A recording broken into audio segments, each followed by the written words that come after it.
Hello and welcome back to the Atonement podcast, where we are debunking the myths and helping you leave the illusion of the lies that keep you stuck in your marriage, your finances, and in your physical health in your body. Or perhaps you're not struggling in any of those areas, and yet you find yourself sitting at the top of the ladder, so to speak, of success in life, and still inside you feel like there's some purpose or something that is lacking, that's missing, that you haven't been able to fill. And you know, no matter how much money you earn, no matter how much sex you have with your wife, and no matter how many times you go to the gym, how many marathons or triathlons you compete in, it will never fulfill and fill that existential hole in your heart. On today's episode, we're going to be debunking the myth of the Phony Holy, as opposed to the path of wholeness, which is what we teach and talk about here and preach about here on this podcast, Atonement, the path of total liberation. Now, as I mentioned when I started this podcast off, this is a podcast where we combine the spiritual and the physical, where there is no separation between the things that people in religious circles say bring them to happiness, and yet the very things that we enjoy or that we don't enjoy in our life, our production here in this physical plane, the quantity, the quality of our relationships, the money and the financial abundance we enjoy, or the lack thereof, and the health and the integrity that we enjoy in our physical vessel, in the body. Now, before we jump into this conversation of what exactly do I mean by the phony holy versus wholeness, let's have a chat about three main areas and three main problems that we talk about here on the Atonement podcast that you might be struggling with. Problem number one deals with the first domain, in no particular order, of body being balanced in business, which is your body. So what do problems look like in this area? Well, as a middle-aged man, typically the problems in your body domain might be you feeling like you're fat, you've gained extra weight. Maybe you look at yourself in the mirror and you're embarrassed with how your stomach jiggles. You look, the clothes that used to fit nicely, they don't fit you anymore. Maybe it's 10 years or more that you actually looked back at yourself in the mirror and thought, there's a guy with some athleticism. There's a guy that can hold his chest high. Ultimately, you've become a slave to your overweight body.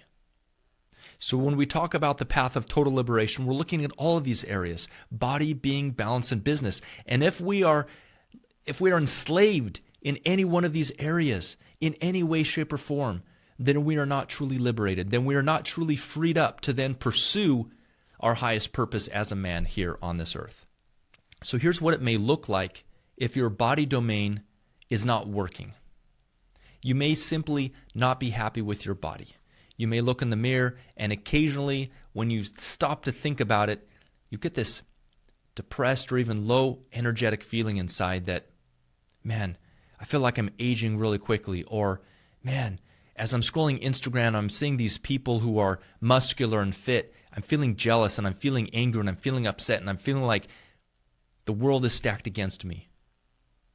When you're a slave to your body as a man, this is huge, because what ends up happening is you can lose confidence as a man.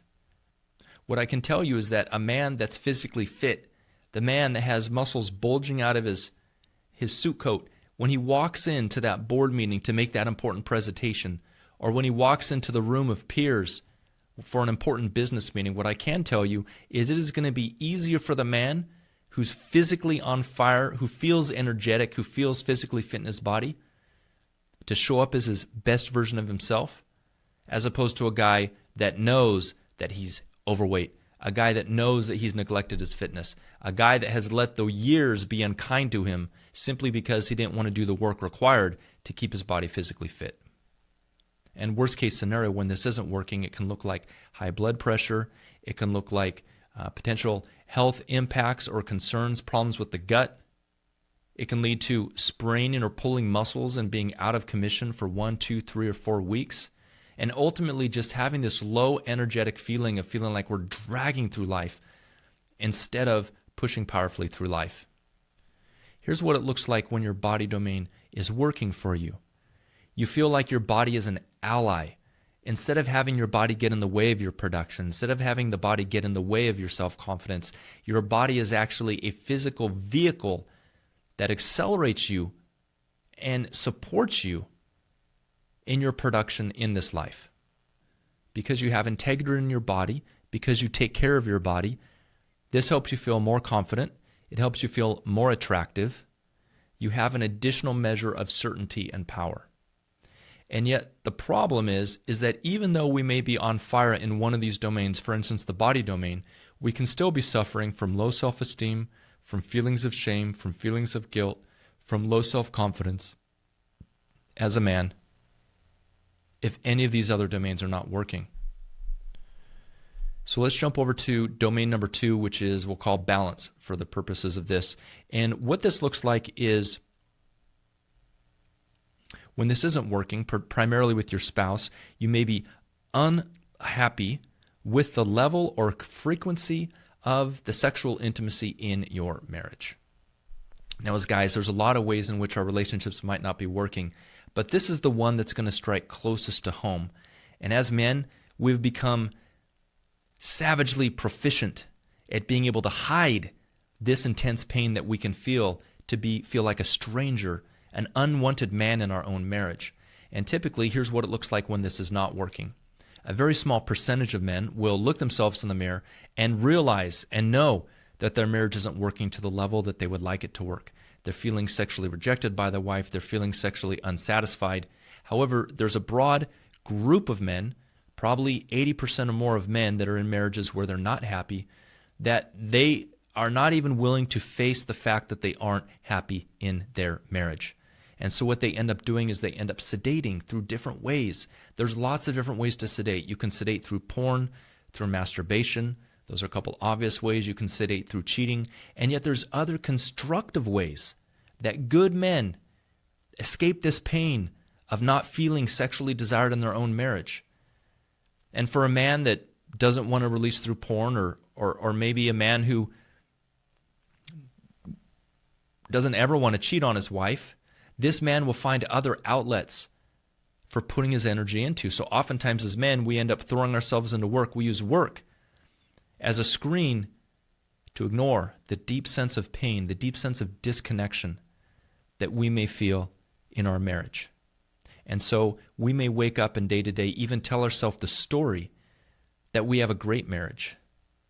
And yet if we were really honest at ourselves, we could look at our actions and we could see how we're spending large amounts of time pursuing hobbies, pursuing side gigs, side jobs, yard projects, home renovation projects, all to numb the sense of loneliness that we feel in our own marriage, because we know that if we weren't busy and engaged in those kind of things, we would be face to face with there we are with our partner, and we are not happy in that relationship. When the relationship side of marriage isn't working for a man, it can lead to arguments. It can lead to, again, low feelings of self-esteem, feelings of low self-confidence. We can even ask ourselves, if we're more aware of this situation, why doesn't my wife find me more attractive? Is there something wrong with me? Have I married the wrong woman? On the other hand, there's a whole segment of men like myself who the way that they respond to this challenge is by shutting off their libido. They've turned their libido down to such a low simmer that they don't even notice the lack of sexual connection in their marriage anymore. As a matter of fact, I know a man, longtime member of the church, married to a beautiful woman, and from the outside, they're the perfect picture of perfection. And yet at home, they have physical intimacy maybe once or twice a year. And in a candid conversation I was having with this man, he said, well, you know what, I think the ship for me has already sailed. And the sad part is, he's just 50 years old. Meaning, if you look at the average lifespan, this man has 30 more years of marriage to this woman, and yet he's thrown in the towel and he's given up. When we shut off our sexual libido as men, something very insidious happens. And this was my case. So in my life, because of trauma and religious dogma and fear, really fear around my own sexuality as a man, worrying that if I were really to tap into that sexual energy, if I was to augment my libido, if I was to act on it more frequently, number one, I might be rejected by my wife, but number two, it might get so powerful that it would get out of control and put me in a situation where I could do what a lot of other men do, where it seems like sex consumes their life, or they go looking for that sex outside of marriage. But what I can tell you is when you shut down your sexual libido, when you turn that sexual drive down to a low simmer, when you're not getting sexually fulfilled at home with your wife, you will feel uninspired in life. You will start to get bored. You will jump from project to project and hobby to hobby, looking for some sort of external stimuli to be able to fill the wholeness, to fill that deep hole inside, and to hide and to numb these feelings that may turn you cynical towards life, to where you're well on your way to being that grouchy man who just sits on the couch drinking Diet Pepsi and watching TV because his life is so miserable. All he can do is numb himself to avoid the pain of his own sad reality. Now, on the flip side, here's what it looks like when this domain in your life is working. When you are on fire sexually and intimately with your wife, where your marriage is working at a very high level, where you guys are able to communicate and resolve differences very, very quickly, you will get power as a man from being sexually fulfilled. When your sex tank is topped up as a man, this will spill over into other areas of your life. You will gain confidence. Your self-esteem will improve. Your negative self-talk will diminish. You'll be clear on your purpose. And because your emotions are up, in other words, not feeling down and depressed and uninspired, because you're feeling inspired, because you're more excited, because you're more exuberant, you will be better able to handle the various setbacks of life. And we know that these setbacks are going to come. And when you're better able to handle those setbacks of life, guess what ends up happening? You become a more powerful producer. You become a more powerful provider. Your self-confidence increases. And ultimately, your sense of satisfaction and happiness is resting on a solid foundation because you know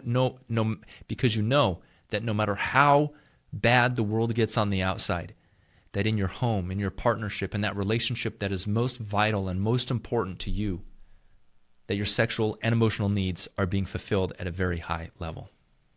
And this will spill over into how your kids see you. Your kids will feel that energy. Even if you try to hide the disconnection that you're feeling from yourself, even if you try to hide it from your wife, your kids know. And your kids know whether you're in a happy relationship or not. As a matter of fact, my mother died when I was 16 years old. So even at that age, I could tell that my mom and my dad were not happy. And as I talk with other friends, other middle-aged people, they're like, yeah, my parents are miserable, right? The question is, you can see that with your parents, but can you see it with you?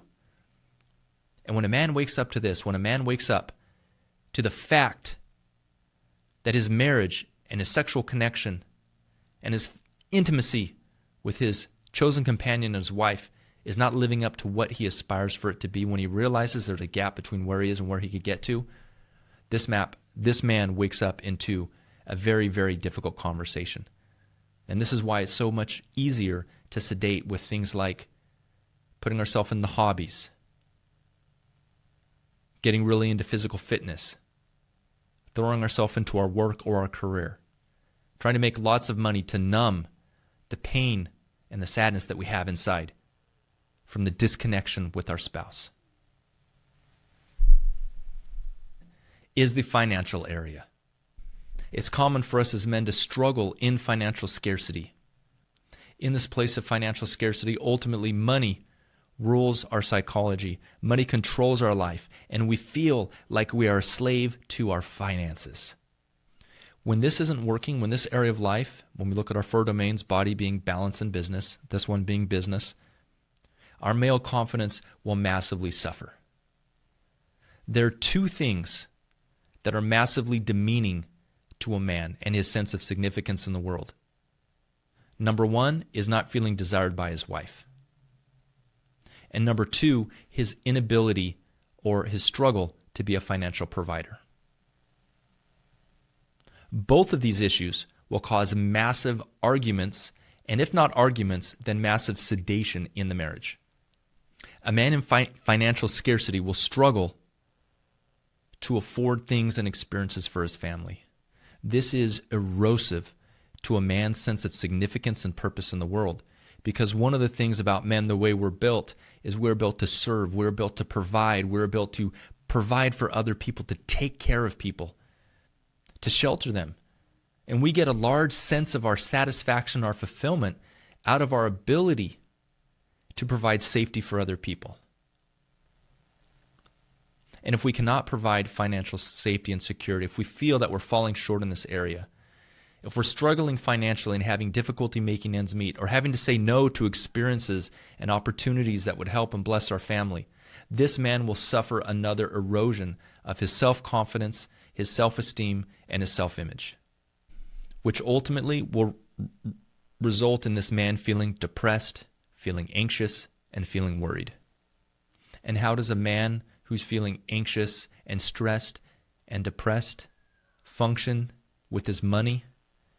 He's not taking creative investments. He's not making bold moves. He's playing a timid game of simply not trying to lose. Now, on the other hand, when a man goes from trying not to lose to wholeheartedly winning, and when this man starts to experience financial abundance because the finances begin to work for him, his investments, his cash flow, his assets, his debt reduction or elimination, this man exists in a place of certainty and power that a man who's experiencing mental poverty will never experience. This man will be better able to handle the challenges that may come up in life, whether it's a setback at work or business, whether it's something that happens between the relationship. But the man is sitting on a solid foundation when he's a powerful provider for his family, when he can afford to invest in himself and his own development as a man, when he can afford to invest in the development of others, of his children, of his wife, when expenses don't stress him out, this man will start to begin to feel financially liberated. And in this place of financial liberation, this man is no longer stressed out at having to say no to funding certain experiences, to providing certain things for his family. But he has the joy and the sense of purpose at being able to say yes. Now, for most guys today, we can be struggling in one of these areas in our body, our physical fitness. We're overweight. We lack energy. In our relationship, in our marriage, we're not sexually fulfilled, or maybe the sex is duty sex. It just feels hollow. There's other fractures or arguments in our relationship, or perhaps we just feel like roommates living in the same house together. The spark and the passion of marriage has dwindled down to barely an ember. And number 3, financially, we're in bondage. Instead of sitting in a place of abundance financially, we find ourselves in the pit of scarcity. Now, the 4th area in which a man can be experiencing scarcity, can feel erosion of his self-confidence, is not being clear on what his purpose is. Because when a man has gotten to a certain level where he's no longer in scarcity in his body, he's no longer in scarcity in his relationships, he's no longer in scarcity in his finances, when a man is wealthy, when the man is fulfilled sexually, when the man has achieved a reasonable level of physical fitness and feels good about his body and the way he looks, this man is then prepared to start to look at his purpose. And the funny and almost ironic thing is that the men who are most clear about their purpose are the men who automatically start to win in these other areas, because people are attracted to a man who understands his purpose. When you know what your purpose is, it feels like you're sailing with the wind. You're not having to put in as much effort. The wind and the waves are carrying you effortlessly along towards your destination. You're actually having fun on the journey. And on the other hand, when you're not sure about your purpose, when you're second-guessing in indecision, it can feel like you're trying to push the sailboat into the wind, rowing with all your might, but feeling like every time you go 10 feet forward, you're swept 20 feet back. So with that, let's talk about this crucial conversation today of the phony holy versus wholeness. And the principle here is this, is that the world, society, has taught, trained, and educated men today with this invisible and insidious lie. And the lie is that you can be happy and fulfilled by either doing or not doing certain things, and having or not having certain experiences or things. You see, for the first 40 years of my life, I believed this lie as well, because my well-intentioned teachers, my well-intentioned parents, even society at large, seemed to be built around this idea that to be approved of as a man, to be approved of as a young child, to be approved of as a teenager, I needed to do certain things. If I did certain things, I would be disapproved of. If I did other things, I would be approved of. And this heavy energy that parents and teachers put towards me was that, Enoch, you must do the right thing. Don't make the wrong choice. And this lie is so insidious that it has become invisible. That we may recognize this truth intellectually. We may know that our exterior circumstances don't determine how we feel on the inside, but everything we are taught, almost everything we see in the media, reinforces this insidious lie. Commercialism, all the commercials of companies selling what they want to sell is all based around the criteria that you will be better off. You will feel better about yourself if you purchase this item, if you go on this vacation, if you invest in this resource. And so the way that can show up for a person like myself, who's motivated to do the right thing, who's motivated to have success in life, is that I'm constantly running from thing to thing, checking off some invisible checklist of things I think I need to do to make me happy. And yet, the reason why this lie is so invisible and at the same time so insidious is because at a certain level it's true. Because here's what I do know. By doing certain things, I can become very miserable. I look at people who are addicted to meth. I look at people who are suffering from what they call sex addiction. You know, you would have a hard time arguing that someone who is addicted to meth is having a happy life. So what I can tell you is if you stay away from meth, you will stay away from that being a catalyst for misery in your life. But that doesn't necessarily mean you'll be happy. Let me give another example.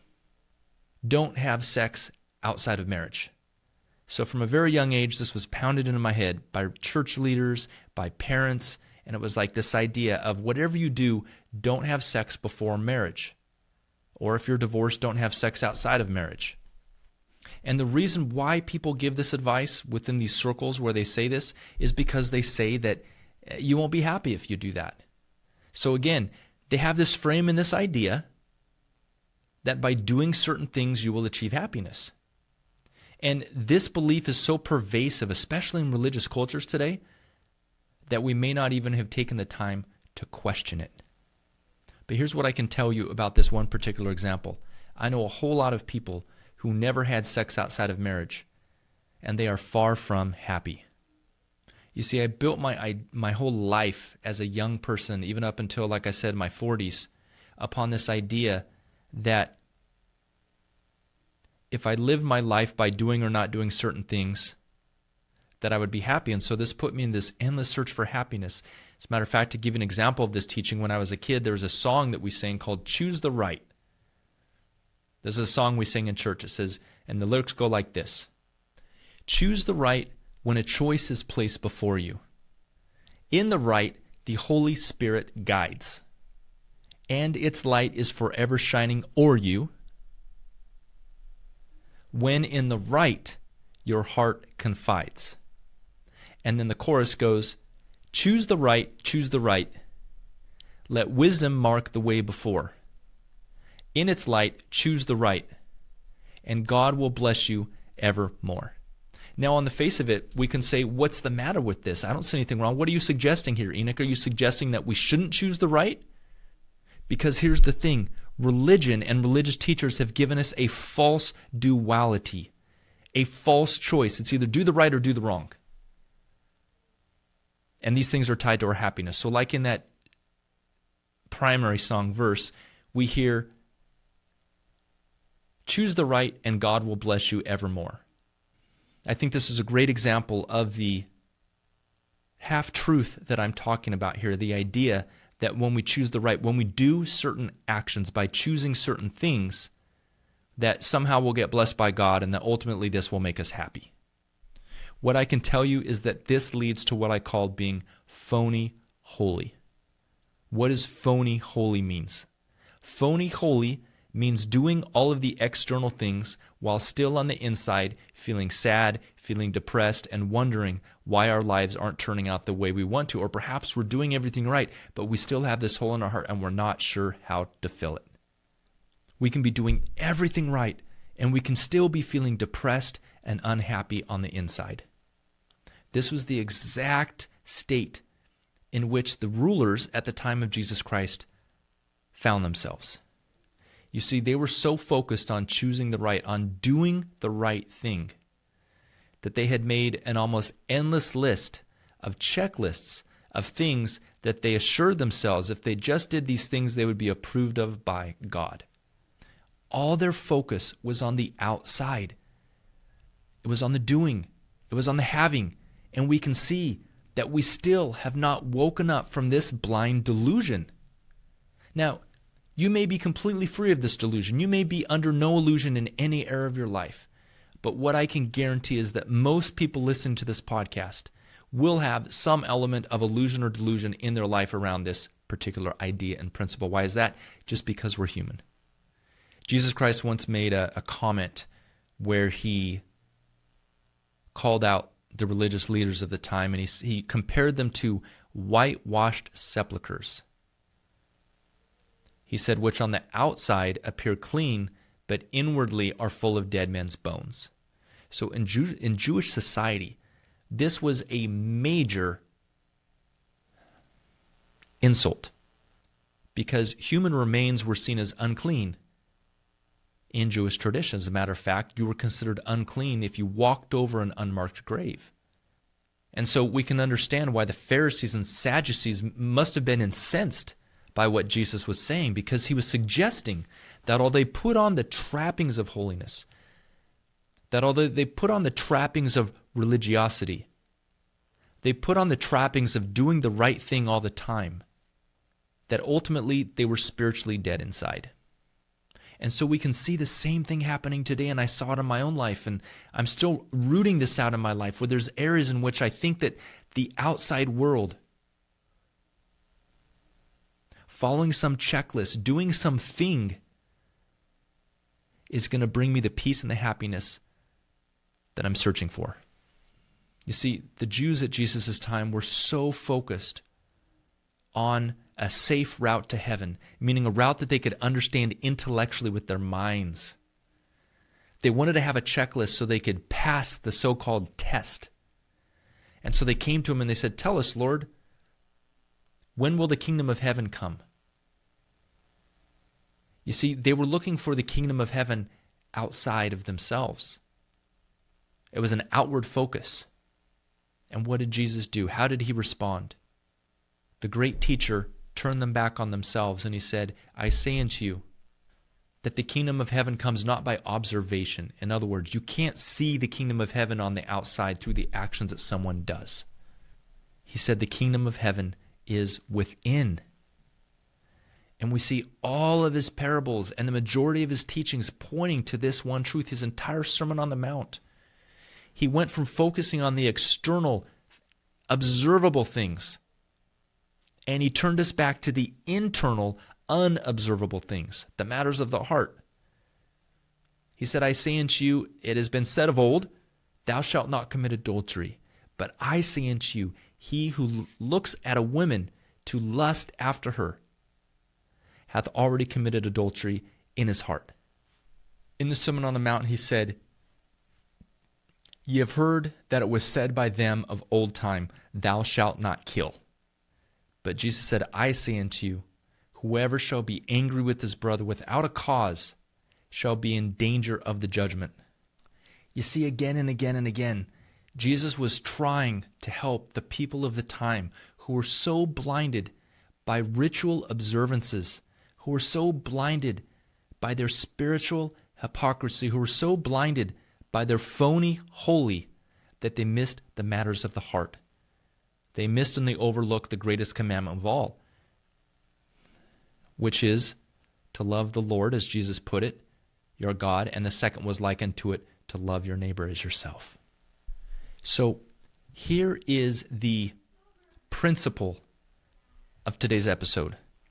No amount of doing and no amount of having will ever make you happy.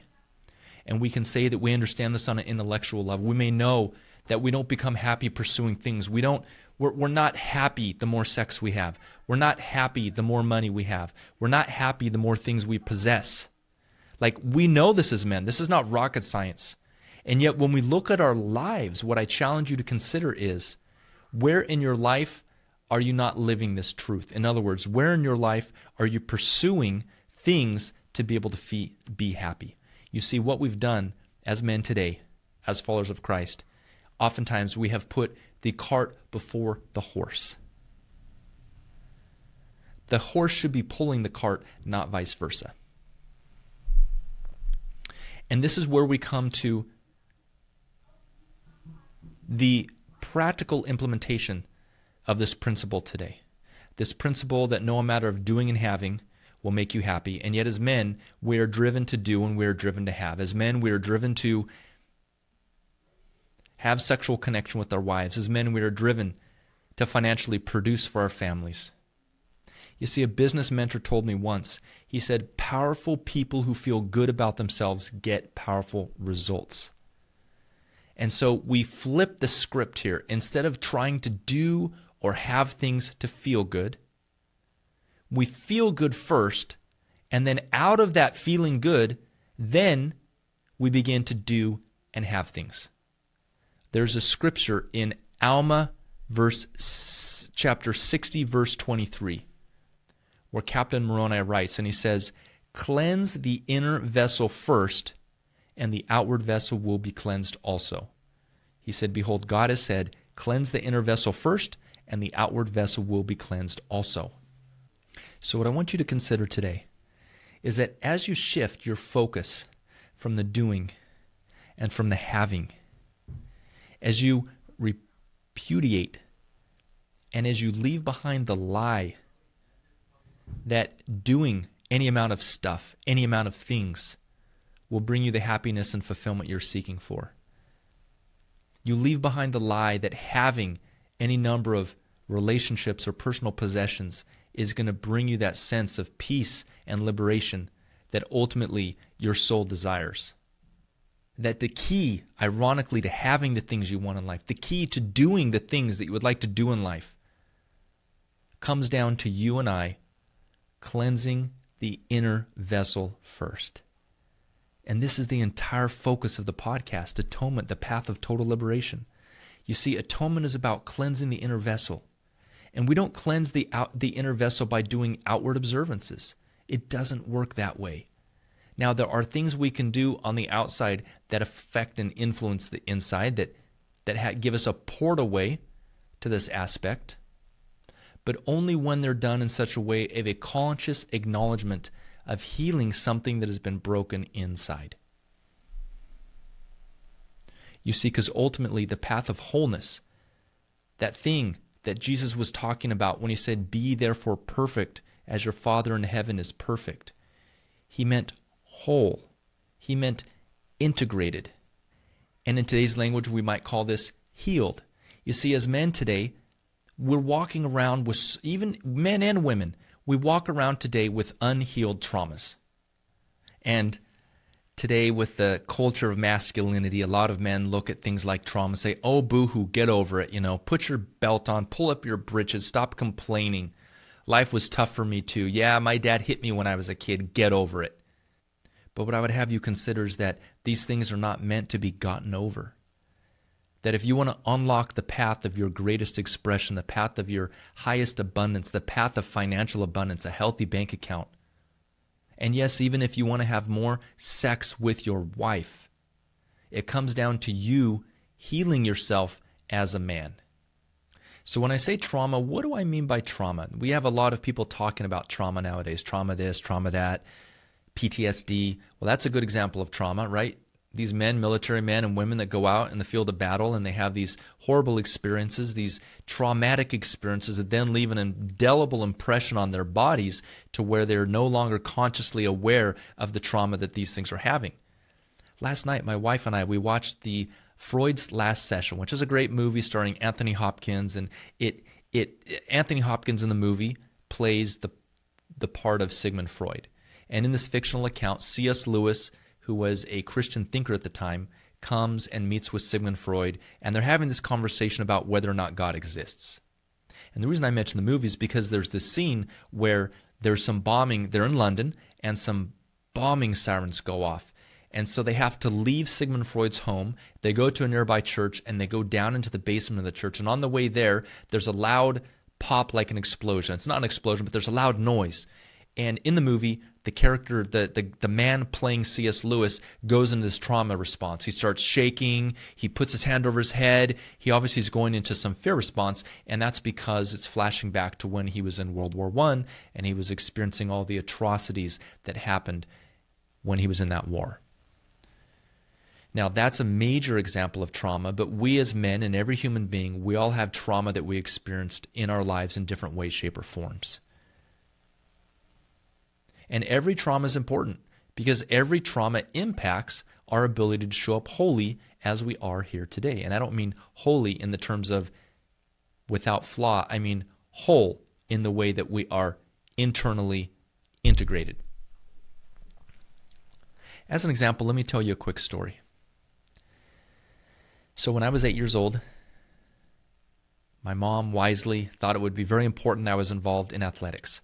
And there was basketball tryouts for the City League in Lemoore, California, where I grew up. And so my mom picked me up from Cub Scouts, and we had a court of honor. And so I was dressed in like kind of nice church clothes. I had a Cub Scout uniform on, and I had these nice church shoes on. And she took me directly from there over to the basketball tryouts. Okay, if you can imagine this in your head.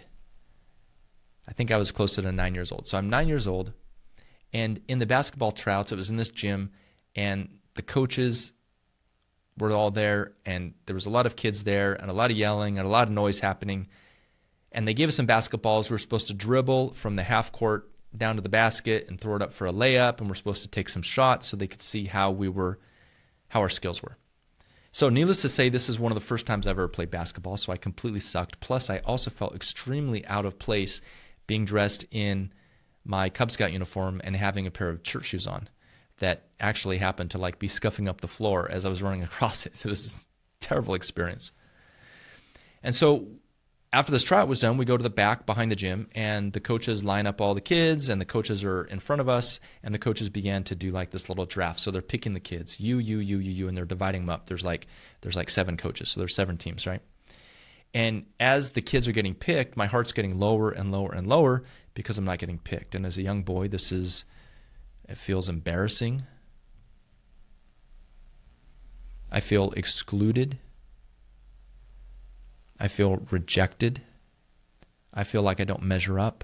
I feel like I'm not good enough. And then finally, when there's about 4 boys left to be picked, I'm thinking, okay, now's my chance. This woman coach points at me and she says, "We'll take him." And then her son, who happened to be the best kid on the team, loudly protests and says, "Mom, don't pick him. He sucks." Whew. Now, as you can imagine, a kid in this social situation of other boys, a bunch of adults, this was crushing to a young boy who was trying something out for the first time and already had some feelings of inadequacy about what he was doing. So instantly, I broke down into tears because I couldn't take the feeling of feeling rejected and feeling like I didn't measure up and feeling like I was being excluded and feeling like I didn't fit in. So the coach picked me anyways.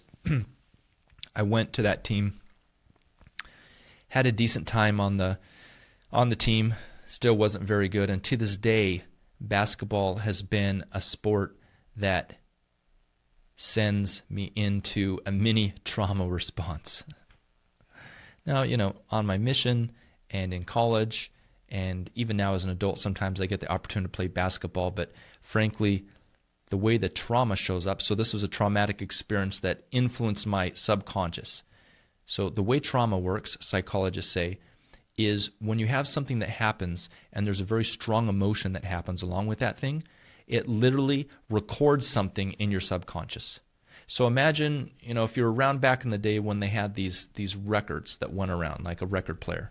When I was a kid, we had records, and my mom and dad had all the greats of the 60s and the 70s. We had the Beach Boys and we had the Beatles, and I used to put on the record, and I used to love to watch the record as it spun around, and I would watch the needle as it kind of bounced over the grooves and settled into a groove and kind of played the song with this kind of scratchy noise. But I would notice that whenever there was a scratch, if ever one of these records got scratched, whenever the needle came around to that spot, it would jump, and then the song would get messed up. It might even like jump over to another spot on the record, so it might skip a couple of verses and then start playing again.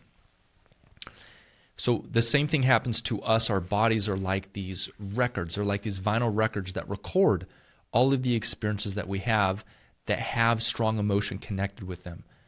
So for instance, if we have happy, exuberant experiences, if maybe as a kid we were a great artist and we always got a lot of praise, and so doing art made us feel good, well, there's a high likelihood that we're going to go into a profession that highlights that thing. There's a book that talks about this in depth by a doctor psychologist, and it's called The Body Keeps Score.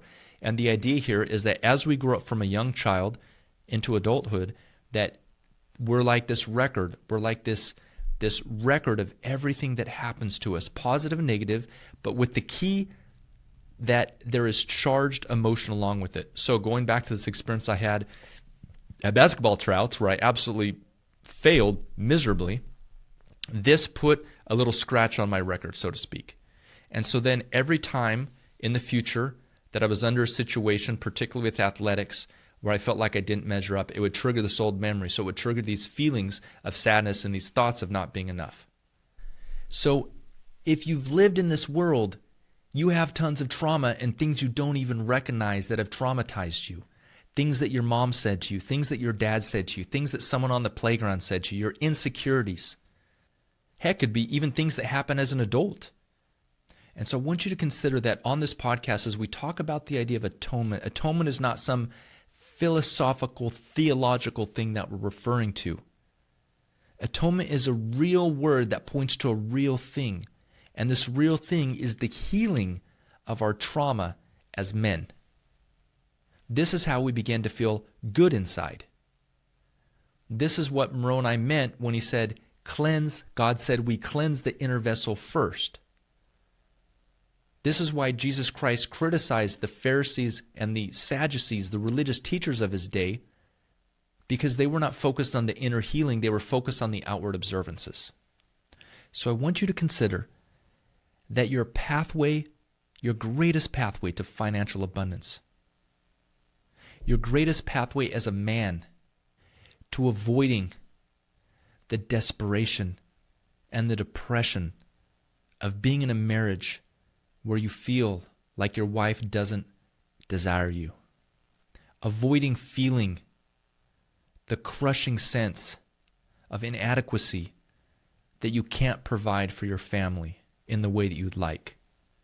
The sense that you are a financial slave. I want you to consider that the way out of this pit of darkness, the way out of this hole, lies not outside of you, but it lies inside of you. Remember, trust the triggers to teach. These things in your life that you blame for your unhappiness, that you blame for your lack of fulfillment, that you blame for your lack of success, they're ultimately pointing you and I back to ourselves. They're telling us with a giant red flag, with a blaring megaphone, that we have some unhealed trauma on the inside that is begging to be healed. And the good news is we don't need to do anything to heal this trauma. We simply need to acknowledge it, and when we acknowledge it and when we get honest about it, and we get honest about the way that it's impacting our current results and our life, it heals itself. Because just like a cut on your finger will heal over time, the body is an incredible thing, and the body has an incredible intelligence to repair and heal these traumas inside. But we keep that from happening. We prevent that from happening when we sedate by throwing ourselves into workaholism. When we sedate by throwing ourselves into our church callings to avoid the numbness of disconnection at home. When we throw ourselves into anything, be it a hobby or a side job, or hanging out with our friends to avoid the numbness of an area of life that isn't working. So ultimately, this is a message of hope. This is a message that you don't need to go through life, as Henry David Thoreau said, living a life of quiet desperation. But it's going to take a number of things. It's going to take humility. It's going to take setting aside our male pride and our male ego that wants to pretend like everything's okay. We're going to have to let go of the stories of our past, stories like the one we went on this podcast episode today, that the path to our ultimate sense of fulfillment and the ultimate sense of purpose comes with us doing things or having things. And we can say that Christ saved us, yes, but what I know is you can be saved and you can still be a slave. So this is what very few people will ever tell you. They'll tell you that have financial abundance. They'll tell you to fix your relationship, to fix your marriage, that you need to do certain things like communicate better, like in your finances, learn how to budget, learn how to market, learn how to sell. And yes, all these things will help to a certain degree, but only to the level that you're able to trust these triggers to teach and to point the finger back at yourself so you can be healed. Because when we're not healed, we end up creating out of our trauma. We end up creating out of our fear. We end up producing out of our sense of lack. And then this then makes us more tired, makes us lack energy, ultimately feeling disillusioned, burned out, stressed, worried, anxious, and at a very deep level, unhappy and unfulfilled. So my invitation for you as I finish up this episode is to head over to my website, enochsears.com. That's E-N-O-C-H, Sears, just like the department store that I think no longer exists, and sign up for the newsletter. That's where I share the best content, the best material, the best tips on how this process of wholeness actually works. So you can stop trying to paddle up the river against the current and instead use the current to take you easily and without forcing, without conflict, on towards your destination. Does that mean that occasionally the bottom of your canoe won't scrape on the bottom or maybe even come close to capsizing? Of course not.